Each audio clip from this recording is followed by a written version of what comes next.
As many of you know, in Health Coaching and Beyond, Tim and I mix up conversations between the two of us, tune over hot topics and latest ideas, and interviews with thought leaders that we admire in the field.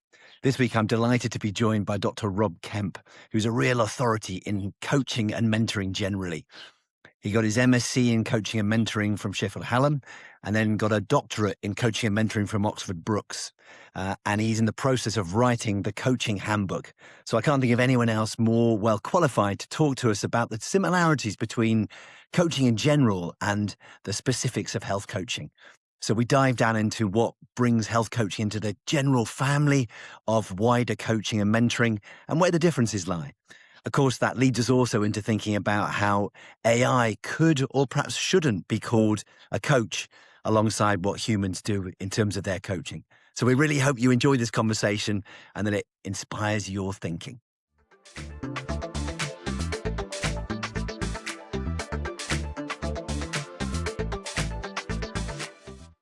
Welcome back, folks. It's lovely to have you back for another episode of Health Coaching and Beyond. And I'm delighted today to be joined by Dr. Rob Kemp, who is someone who I've known for many years and has been in the coaching space much longer than I have and Tim and I have. So it's great to have Rob on. And Rob, perhaps you could start by just talking about your journey to coaching in general and the sort of things you've done as a way of introducing your experience. Yeah. Thanks, Ollie. And it's good to talk. And hopefully today we'll both be able to do a bit of talking to sort of, put together our thinking on this whole piece around coaching and health coaching. I am a coach. Primarily, I'm a coaching practitioner. That's what I do. I do a bunch of other things amongst that, but that's my kind of primary role, the thing that I do most. I spent nearly 2 decades, probably 17, 18 years in the corporate world, mainly in sales and marketing, but also in learning and development, which is where I really got my kind of bug for coaching. And then since 2006-07, so that's, 20 years, I've been primarily earning my living as a coach. I've got a couple of decades in and seen a lot change in the coaching world during that period. So it's my passion. It's the thing that I get up and do, and that I would do without being paid, right? Because I love coaching. I actually came across coaching really early in my career. I was working for an American company, and they were forward thinking in this respect. So it must have been like 1994, 95, and I had a field coach. She would come out with me on my job and bring a tape recorder and say, "Do you mind if I record this kind of coaching session?" I'd be like, "No, let's go. Let's record it." And that's where my first interaction with coaching started. Now, it was fairly functional. It was relatively basic, but it was really, really useful. And I think throughout my years of experiencing coaching from a coachee perspective and as a coach, I've tried to kind of really focus on those things about coaching which I believe are the most special. So the relationship, working towards a desired future and outcome for people, making sure it's kind of professional and a good experience for folk. And I'm still on that journey of trying to make it the best possible kind of coaching interaction, the best possible experience for people. And I think that's probably a never-ending story. Brilliant. And so at the moment then, what sort of context are you using your coaching in now? Yeah, so all sorts. I mean, like I coach commercial people, sales people, sales managers within the commercial context. But probably 60% of my work at the moment is in higher education. So working with research leaders who are either early careers, maybe mid-career, and then the third program I support is national and international research leaders who are putting in big bids, building big research teams. And, although the higher education sector at the moment is a bit of a tumultuous place, it's a difficult environment for lots of reasons. It's still absolutely fantastic to be able to work with either people who are just starting out on their research journey or who are literally like international big hitters, like the name in their field. So it's kind of exciting, really. And, I enjoy just sort of hearing about their content and what they're doing, even though that's nothing to do with the coaching. It kind of floats my boat that I might be working with someone in biomedical sciences 1 minute, someone in engineering for another minute, someone in history and English and drama for another minute. And it's just great. It's really kind of that variety of context, even though we're still talking about research, is just really, for me, enlivening, and I love that kind of closeness to knowledge creation. So yeah, that's what I do. Yeah, lovely. And so I guess, would you say your category, if you like, is sort of leadership coaching or performance coaching or team coaching, or is it a mixture of all of those or something else? Yeah, it's a mixture of all of those, but I guess with probably a skew towards leadership coaching, like who we are as leaders, how we are as leaders, how we choose to show up, how intentional we are about that, how we attend to and look after our teams. Those sorts of issues are, those sorts of topic areas are pretty common. But it can be anything from work disagreements to frustration with systems to it could be anything. But leadership as a topic fascinates me. That whole thing of what creates a great leader, what intentional things can we do to be better leaders. Are we looking at our leadership as just something that happens, or or are we working towards something? And then looking at the kind of leadership styles, how directive or non-directive, how visionary, how affiliative, how democratic. I love kind of pulling those things apart with people and going, who are you? How are you wired, and how do you translate that into the role of leadership? And what might you need to pay attention to, given that orientation? So yeah, it's just work I love. I love doing. Yeah, and it's what really interested me about bringing you onto the podcast is we got talking about what you're doing, and we got talking about well, when does health coaching become health coaching as a separate thing? Because you were sort of saying, well, actually, a lot of what I do draws down on health and wellness. It's kind of integral to how a leadership functions and how a person or a team performs. So it sounds as though kind of health and wellbeing comes into what you do quite a bit. It definitely does. I would say probably the most present part of that is around kind of work and non-work ratios, right? And how people attend to their work, particularly in academia. It's not uncommon for people to be working late into the evenings and taking weekends and shortening holidays, and it's so creating a healthy balance. Sometimes, not very often, but sometimes a wider wellness piece will come into the conversation. That might be about their individual desire to just live a healthier way, or it might be a recent kind of health scare or diagnosis. It could come from anywhere. But yeah, I do a lot of my coaching outside now. Walking around anything I can find, generally lakes or parks, just because if I can offer them nothing else, I can give them the best part of 10,000 steps. Yeah, yeah, and you get yours in as well. And It's I a get great mine way, in as that isn't well, it? right? Selfishly. Yeah, selfishly. So You if I'm doing combine the 2 or two 3, together. yeah, I don't tend to do more than I don't do more than 3 in a day. 3 is a lot. I tend to do 2 clients a day. Yeah, bro, I like that. That's a great tip for people anyway, isn't it? Doing coaching. Yeah, so it's fascinating, isn't it? Sort of, I want to dive down with you on what do you think are the sort of core elements of coaching as a whole, which are sort of common across all forms of coaching: health coaching, leadership coaching, performance coaching. And you've been to our conference. You were very Mm. kindly talked about AI, which we'll come on to a little bit later. But what do you see as maybe a bit different about health coaching from what you've observed so far? So the commonalities and maybe the differences. Mm. Yeah, and probably head off by saying there are probably a lot more commonalities than there are differences, but the differences I think are important and worth not just skipping over, right? I think I don't think the coaching profession has really done itself any favors, because it hasn't nailed down any sort of unified definition of what coaching is. Right. In fact, way back in like 2009, Garvey Stokes and Megginson wrote, we wholly accept that there may never be a unified definition of coaching and mentoring. And they sort of go on to say, so probably what we need to do is be clear about defining it for our own contexts. But that almost set the profession at like, well, it doesn't matter then. We'll just define it for our context. And so when you get an entrant into like a technology entrant into coaching like AI, it's very difficult to sort of evaluate, or if it's if you want to defend the profession against AI, because we don't really have solid definitions.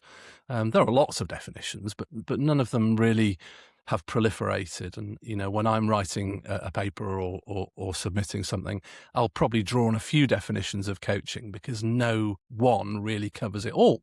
Tatiana Bakarova and I were writing a paper, which was born out of frustration, really. Genuinely, I woke up annoyed about the way in which AI was described in the coaching field. And I woke up early, like 4:30 in the morning. I got up, and by sort of 9 o'clock, there was a paper, which I sent to. Genuinely, which I sent to Tatiana. The best way they're written, in that when it comes out of your head just spontaneously. Well, I sent it to Tatiana because she was my doctoral supervisor, and she's great, and I just love the way she writes in her work. And she sort of just said, "Yeah, great topic. Let's talk about it, Rob." So then we spent 6 months kind of honing the paper and making it in a different way. But where we started was, what are the foundational elements of coaching without which it can't really be called coaching? So we did a big literature search. We talked to a lot of people. We had a lot of conversations, and went to the definitions. And we came up with 6 areas which we believe sit at the absolute foundation of coaching. The first being joint inquiry. So joint inquiry is that 2 people are involved in that inquiry, notably two humans, but 2 people are involved. It's joint. It's not done to you. The second was around sense making, like making sense of the world, but with a focus on action. Highly contextual. So it's about your specific context and you as the expert and knowledge broker of that context. Fifthly, is that a word, Ollie? Fifthly? Okay, I'll use fifthly. It's about a trust-based relationship. So when you think about coaching and you think about how much value you're going to get from it, a lot of that's rooted in the trust. Not to a small degree, because we don't disclose things to people who we don't trust. We perform, we shield, we mask. And in order for there to be some sort of real meeting of minds, a level of disclosure and honesty needs to exist that can only exist when trust exists between 2 people. And then finally, that it's contracting based, right? So it's not just a general conversation that we're having and we dive into without any thought. We think about what the conversation is meant to do, how it's meant to happen, what we might like or dislike about that conversation, what it might feel like, where challenge and support might come in, confidentiality, all the stuff that sits around what a good contract looks like. Not necessarily a written contract, but a kind of a contract of understanding between 2 people. Yeah. So those are the 6 areas that we came up with. Not in a way that, guys, we invited the coaching community to say, contribute to this, have a conversation about this. To date, there's been no sort of significant challenge. And those people who are publishing in AI and coaching refer to our paper, but don't substantively deal with any of the things that we've said in it. So yeah, it's an interesting time. And when I think about health coaching, or when you think about health coaching, you can apply those 6 criteria, right? You can say, okay, is this a joint inquiry? Yes, it's a joint inquiry. The coach might have some positionality. There might be some ends or goals that are already kind of set in health coaching or desirable. And I started to think about it, Ollie, and I was like, do you know what? That's not so different, because when you work in a corporate environment, organizations are paying money for a return. when they utilize coaching, and that return is based on your performance or the team performance. And so to sort of suggest that there is no predetermined agenda in organizational coaching is fudging it a little bit, because companies wouldn't pay for it unless there was a return on their investment. Sure. You know, they're doing it for a reason. So I don't see a great degree, or I say a degree of difference there, not a difference of kind. When you think about the other five elements, you know, I guess you do all of that. Sense making, you know, do you help an individual to sort of make sense of why they are, where they are, why they've been referred, what their barriers and issues are? Yeah, of course you do. You're sense making with a focus on action, like what needs to be different in order to X, Y, Z. And you could go through each area, and I don't think there are massive challenges in any of them. Other than that, there's a sense of inequality in some ways, in terms of the knowledge and the position that a health coach has, the agenda that they kind of must hold to be a health coach. But other than that, I can't see massive differences between what health coaching is and what I would just describe as general coaching. Don't know. What do you Yeah. think? It's really interesting, isn't it? And I think maybe it's around something about the orientation and the focal point, isn't it? And whilst we've been starting to work with businesses, it's really interesting because I guess it's part of our battle almost is persuading people that the health and well-being of the workforce is an essential ingredient in performance and leadership and those sorts of things. And I don't think it's not been known before, but maybe the intentional focus on it in a way that brings in other aspects that can help is maybe what distinguishes health coaching from other forms of coaching. And when we've been training people in the NHS, it's been interesting because obviously the NHS holds a huge knowledge base around health and well-being. And in a way, what we've mostly been having to do is just bring in the coaching skills to match alongside that, Right. and to show how coaching skills can mesh into what the health service delivers. Interestingly, I think in business, where perhaps coaching skills are more integral to how businesses work, certainly the most sort of, the most enlightened ones and probably the highest performing ones. So perhaps the orientation there is a little bit more around bringing some of the health literacy and the health content and the sort of awareness of what contributes to your health. So, not just specific health conditions like blood pressure and controlling your diabetes, controlling your mental health, the lifestyle factors, the social determinants of health, but then also those kind of like sense of self-worth and self-esteem that we know directly relate to health. So it's probably very similar stuff, but maybe just coming at it from a slightly different angle, I guess. I think that's true. I was sort of chuckling inside because I do remember in the early 2000s working on a program called The Corporate Athlete, which is a horrible title.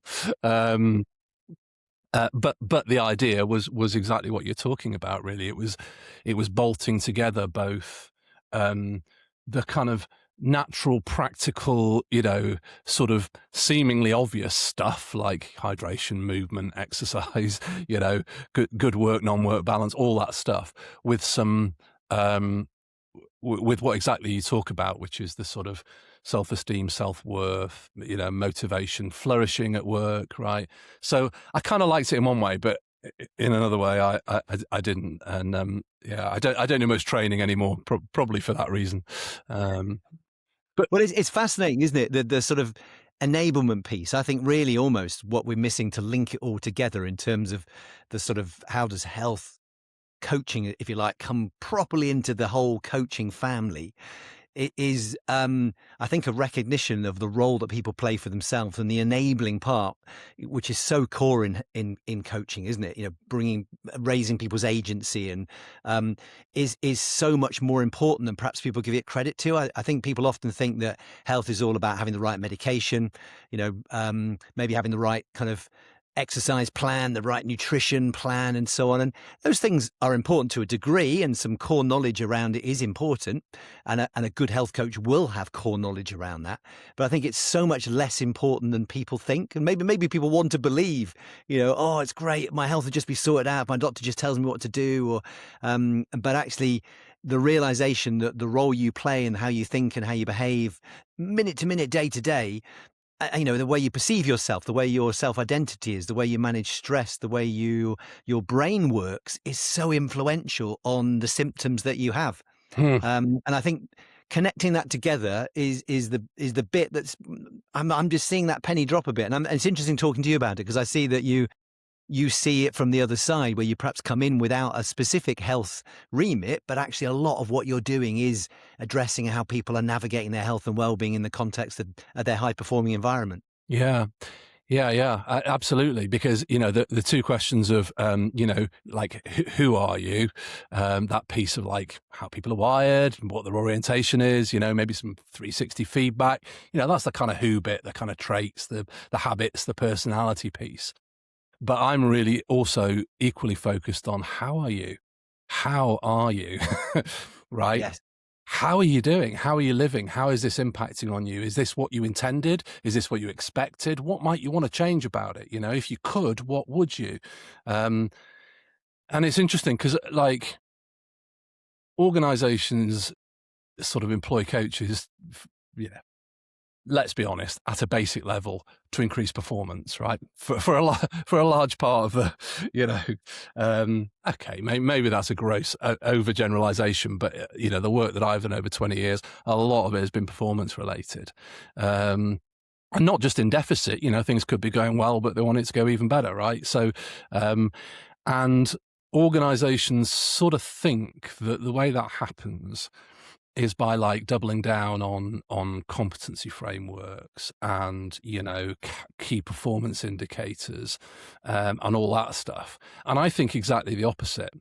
I think if you work with the whole person, and you understand them in their environment and what could be better and what could change for them, the natural consequence of that is that they do a better job. They give more discretionary effort. They're more focused in the areas that make a difference, not by focusing in on those areas, but by holistically working with a person in their role or their lives. Now, can I prove to you that that's true? No. Do I absolutely believe it? Yes, I do.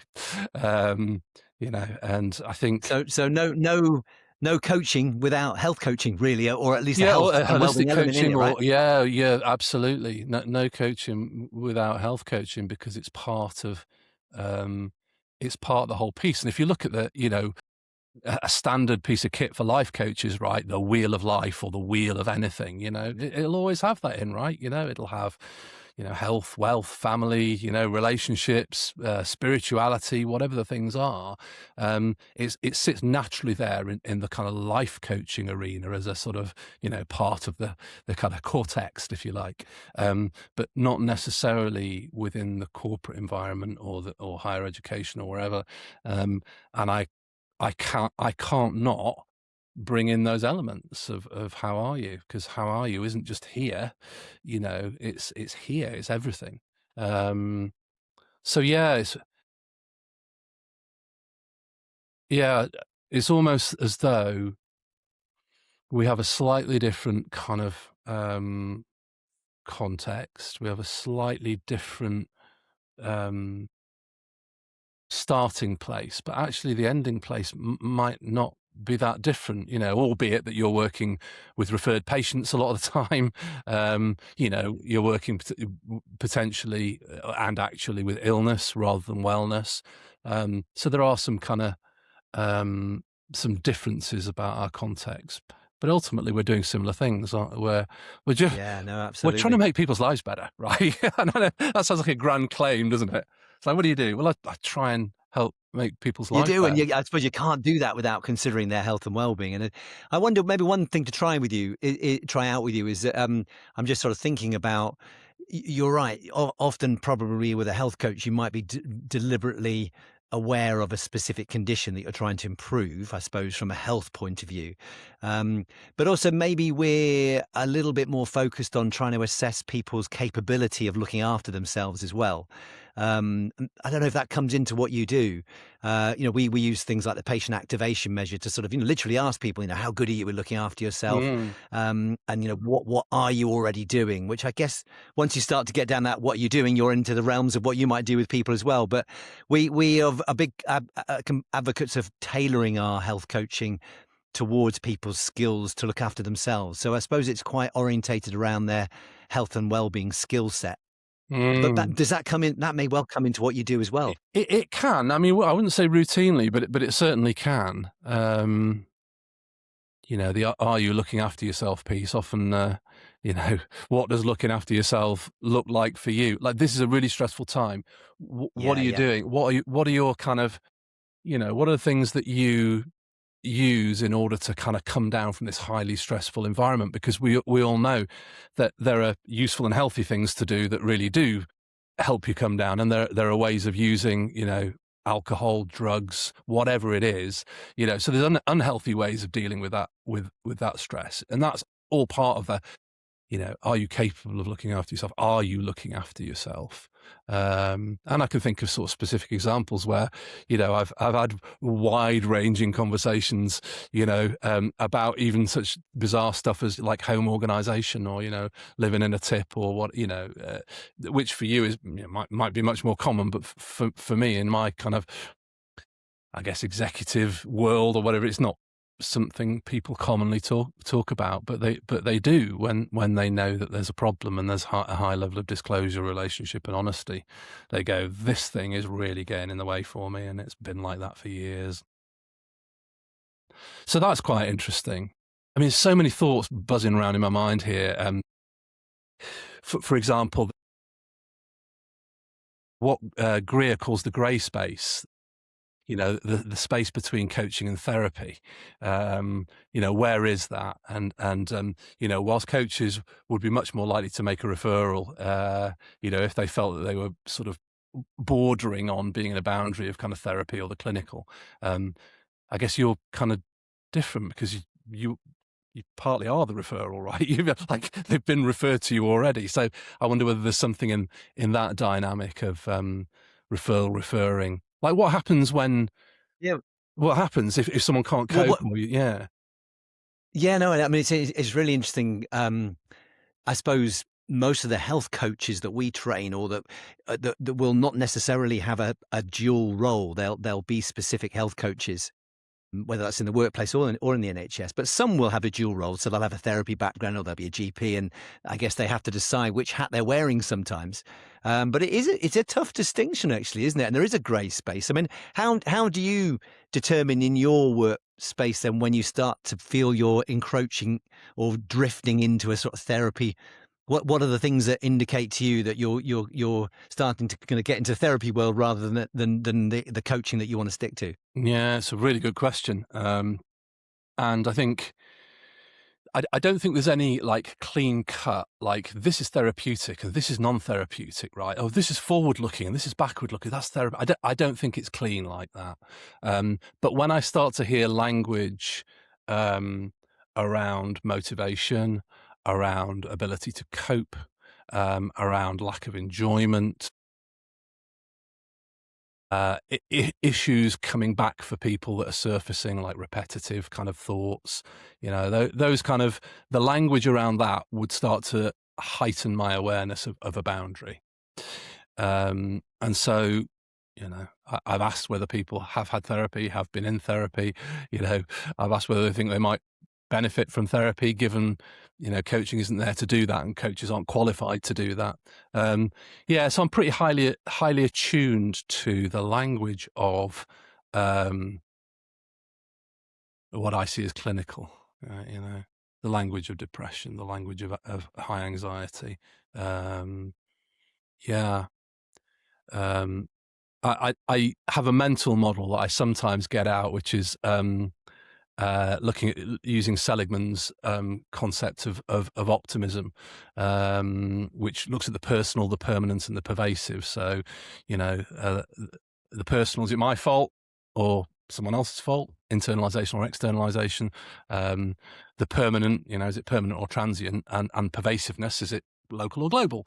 And when people use the language of, it's all my fault, I'm a bad person, I'm rubbish at this, I can't do it, it's my mea culpa, my fault. It's rubbish now, and I can't see it changing, right? And it affects everything in my life. You're talking the language of depression, right? And in fact, I think Seligman correlated people with very low optimism scores, high pessimism scores, with people who are clinically depressed. But the language makes it kind of easy to sort of to pick up and be aware of. So I think just having lots of models, lots of information, lots of knowledge in your head allows you to not make a diagnosis, or we're not qualified to do that, Yeah. Lord forbid, Yeah. but to be wary of those areas that stray professionally into places where we're not qualified. I mean, there are of course the coaching psychologists, who are qualified to make those assessments, and so that's a different kind of case. But again, they haven't contracted to do that, so they wouldn't be into that.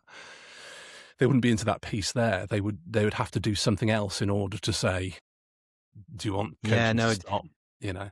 And Yeah. it's interesting, isn't it? I mean, we too often talk with health coaches who are working with people, with chronic pain and a range of mental health issues where they're likely to have a diagnosis of anxiety and depression, and to have maybe had some treatment, maybe, and often not having treatment at the same time as health coaching, perhaps, but they may be on medication or have had talking therapies and so on, may have worked and may not.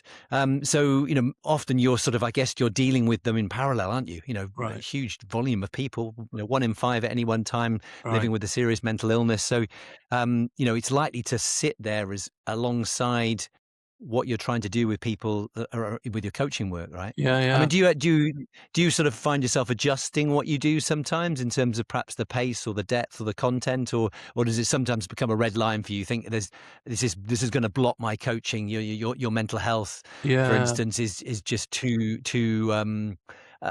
prominent an issue at the moment for me to be able to coach with you. Yeah, it's a really good question. I'm deep in writing a book for coachees. So I'd say I'm about halfway through. Uh, um, because I think part of this power imbalance that I was talking about earlier exists for a number of reasons. But one of the reasons is because coaches spend a long time training and they spend a long time practicing, and they've got all the knowledge, or a lot of the knowledge, some of them. And you've got a coachee who arrives at the relationship knowing nothing about it. They don't know what it is. Like, they've got your name and a time, and so I want to address some of that imbalance around knowledge, but from a very practical perspective, and basically, how do I get the best from this opportunity that I've got of coaching? That might be self-funded, or it might be sponsored by an organisation. Like, what do I need to know? What's the important stuff? And a lot of it is about agency, right? That you talked about earlier. But I was considering last night just that very question of what do you do? And I highlighted the coachee's responsibility in talking with their coach about just exactly what was going on. So your coach doesn't know what he or she doesn't know. If you're in therapy or have had therapy and they don't know, then they don't know. So it was all about this disclosure piece, and then deciding together what the best way forward is, whether that be continue as is, be careful of boundaries, whether it's stop and you go and do something else for now and see if you want to come back. So it was very much trying to include the coachee in the discussion and allow the coach to be kind of fully aware of the situation. And do you know what? I think generally that happens naturally, but it kind of comes out in time. People will often say if they've had mental health struggles, or if they're currently on a Yeah. antidepressant or an anti-anxiety, or, so people will tell you in time, down the line when And the trust has been built. yeah, and that sings in, doesn't it? It's that first point of that sort of joint inquiry that you're sort of like you're sharing the progress you're making together. I really like that, the way you define that in those sort of 6 things you talked about there. And that's a core feature, isn't it, I guess, of negotiating together as two humans, what's appropriate, what adjustments you might make, or whether it's just not the right time for the things that you're doing. Yeah. Brilliant. Yeah. Rob, I wonder if, I mean, it was fascinating to hear you talk about what drove you to sort of define what coaching is was the threat of AI to some degree. And I know you've talked about this before, the sort of slight misappropriation of the word coach, and so I wanted to maybe just the last bit, just to dive down in that, because you're clearly someone who thinks a lot about. You've been submerged in the world of coaching, like you say, for more than 2 decades, and with huge amount of experience in all sorts of realms. And now this new tool is coming in, and everyone's calling it an AI coach. Right. And how does that sit with you? Yeah, I mean, it doesn't sit very well. It doesn't sit very well with me. I was deliberately provocative there, Rob. Yeah. No, I mean, not that I'm a naysayer or a Luddite. Quite the opposite. I love technology, and I use AI on a daily basis. Yeah, I love what AI does, and I think in skilled hands, AI is revolutionary.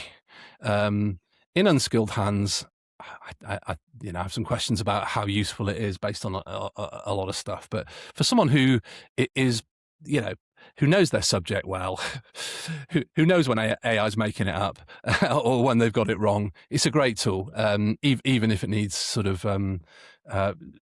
gently prodding into shape pretty regularly, actually. But if you can handle the made-up references and the kind of misunderstandings and the missed key point, if you can handle all that stuff because you're using it to actually maybe to organize your thinking or to structure an argument or a point, it's fantastic. Okay, love it, love it, and have a relationship with it. No doubt, Yeah. no doubt. So the question for me isn't, is AI useful? Like, AI is, still really in its infancy, right? And yet it's really, really powerful. It is transforming and will transform our worlds. So I have no problem with AI at all. I don't have a problem with AI in the self-development space or in the health space either. I just think we need to be a little bit careful about our whether we jump in with 2 feet or whether we experiment safely. Because actually, if AI were a prescription-only medicine, Ollie, it would have a black triangle. But based on lack of empirical evidence and a safety warning, right? The safety warning that we get that basically says, "Yeah, I know I make things up, live with it."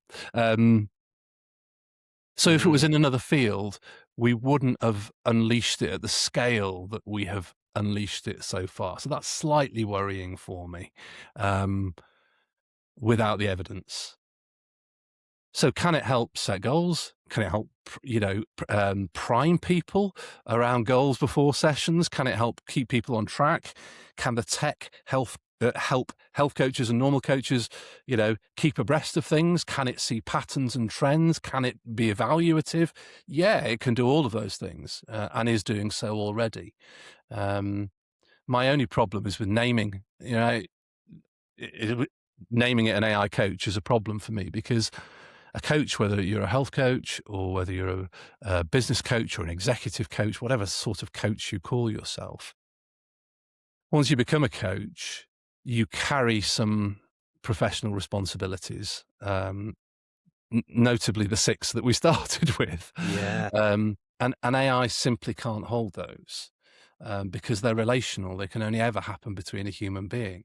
At a very simple It's level. fascinating, though, Yeah. isn't it? Yeah, go on. It is fascinating. Sorry to interrupt you, but it's fascinating because I wonder if maybe, you talked about the trusted relationship that you have with a genuine coach. That's what makes it coaching, and you understand your ethics and your values. And I loved in the paper that you wrote with Tanya that you talked about, an AI coach can't get supervised. They Right. don't have supervision, Yeah. which is like a really good tangible sort of distinction between Yeah. a human doing something. But I did wonder whether we maybe over trust AI. I mean, I don't know about you. They're so clever, aren't they? The large language models are so convincing Yeah. that you're talking to another human, and they sort of remember everything about you. They can draw on so much knowledge base. It's quite tempting to want to trust them, isn't it? And I Mm. wonder if we're kind of we're gonna have to try and work out where that level of trust, or how deep that level of trust goes, particularly as it gets better and better, right? Mm. You're right. As it gets better and better at emulating human behavior and emotion, as it gets better and better at emulating empathy, or emulating humor, or emulating, some of the things that go around trust. Yes, our guard drops and drops and drops. There's a very recent paper that looks at AI in coaching, which suggests that actually, some people are far more comfortable disclosing things to AI that they wouldn't disclose to humans because of the element of shame and embarrassment that they don't feel with an AI, because they know it's not another human being who's judging them. So I think you're right. I don't think we've kind of nailed. I don't think our understanding is fully formed on those things like trust. And that's why I think we're too early in the development cycle of this stuff in people development or in health coaching, to sort of operationalize on a large scale, because we haven't even answered some basic questions. And, like an AI can't hold a qualification, a credential, and accreditation. It can't be supervised, as you said. What does CPD look like for for an AI? There are so many unanswered questions. Now, does that mean we shouldn't experiment with it? No, I'm actively experimenting with it in every possible way. Does it mean we need to be ethical and take care? You don't have to go very far to look at unethical behaviour from AIs, or data breaches from AIs. I think they will get safer and safer over time, but it would not surprise me at all that in the next 6 months, if we saw a major data breach from Claude or ChatGPT, Anthropic or Meta or whoever, it's not beyond the bounds of possibility. And if that were the case, what are the things that I've said to AI in my multiple conversations that I probably wouldn't want there out in the world, that I probably wouldn't want other Yeah. people to know, because it's Yes. private information that, when you put it together with other information, is exploitable in some sort of way. So I'm not, whilst I'm experimenting in a gung-ho way with it, I don't. It's not that I have no concerns over data privacy. So if you, I mean, I think we're on the same place, Rob, almost with curious, excited, mm, experimenting, undoubtedly a core part of what's going to feature in a really good coaching mindset and systematic approach, whether it's, all the type of coachings we've talked about. But so, let me tie down. If you weren't, you don't like the name AI coach, what would mm. you rather AI be called then? Have you got an alternative name for it? I have, but it's a bit academic, and it Go won't on. stick. It's ARP, automated reflective prompting, which is far more kind of indicative of what it does. The problem is, AI coach is established. It trips off the tongue. It's easy to say. As soon as you say it, people know what you're talking about. But just because that's true doesn't mean we shouldn't really scrutinize what that means when we call AI a coach, right? It doesn't mean that it's been through a peak health program and done 50, 100, 250 hours of coaching. It doesn't mean that it's gone through a postgrad cert, an MSc, a doctorate in coaching, and spent 20 years doing it, way over 10,000 hours. That's not what it means, right? Now, the problem is that AI can aggregate a lot of that kind of research knowledge, and it can aggregate a lot of the sort of experiential stuff, and kind of spurt it back out in a credible way, in a way that looks credible to most people. But that's not the same thing as being able to have joint inquiry, to understand context, be able to meaningfully make a contract, to be values based, and have an ethics forum. Just two of those. Just two of those basic areas of ethics and contracting. If you ask any AI, whether it's capable of being ethical, you'll be really interested in the answer. And if you ask it whether it's capable of forming a contract, you will also be interested in the answer, because it can't do either of those things. So are we ready to unleash something that can't guarantee to us that it will behave ethically, or that it will enter into a contract, either a formal contract, a written contract, or a verbal contract, and keep it? Are we ready to unleash that? Particularly on a vulnerable audience, right? Potentially vulnerable audience. So, I know it's useful. I know it's already embedded in some of the systems that, the coaching platforms that are out there. It's useful for me personally. I just don't want it to be called an AI coach, because I think that's what's the word? It's a category error. It's a kind of, it's not a difference of degree. It's a difference of kind. And I want that. Now, if it's not ARP or automated reflective prompting, or if it's something else, great. Just AI coach to me gives me a little shiver every time I hear it. We maybe have to recategorize AI as our assistants or something like that. I don't know, but it's clearly going to be a topic that's going to. I mean, it seems to come into a lot of our podcasts now, and it's a topic that I think we're all interested in. And I know we're planning for the autumn to have a round table, and be lovely, Rob, to have you involved in that, because you've clearly thought a lot about this and you've written about it. But we've come to the end of our time, so thank you so much for your. Is there any last points you think that you want to get across, that when you think about sort of coaching in general and health coaching, or do you think we've covered enough today? We've covered a lot. I mean, I think another rich area that maybe at another time we can delve into is the kind of theoretical kind of base and traditions of health coaching, the tools that it uses, motivational interviewing, kind of self-efficacy stuff, compared with what's out there in this kind of eclectic world of coaching outside of the health arena.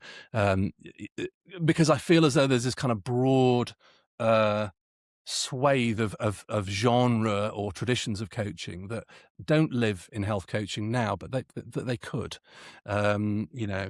So that's one little thought. The other little thought that might just be a nice leaving point is there's already, for the EMCC, the European Mentoring and Coaching Council, there's already a health and wellbeing special interest group.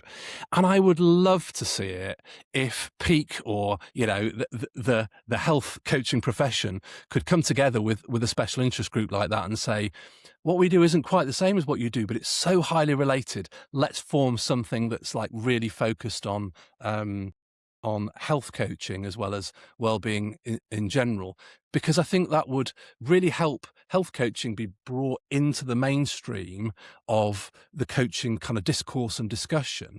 And it will also help the mainstream of coaching discourse and discussion to understand what health coaching is, which I've really benefited from by knowing you guys and coming to the conference.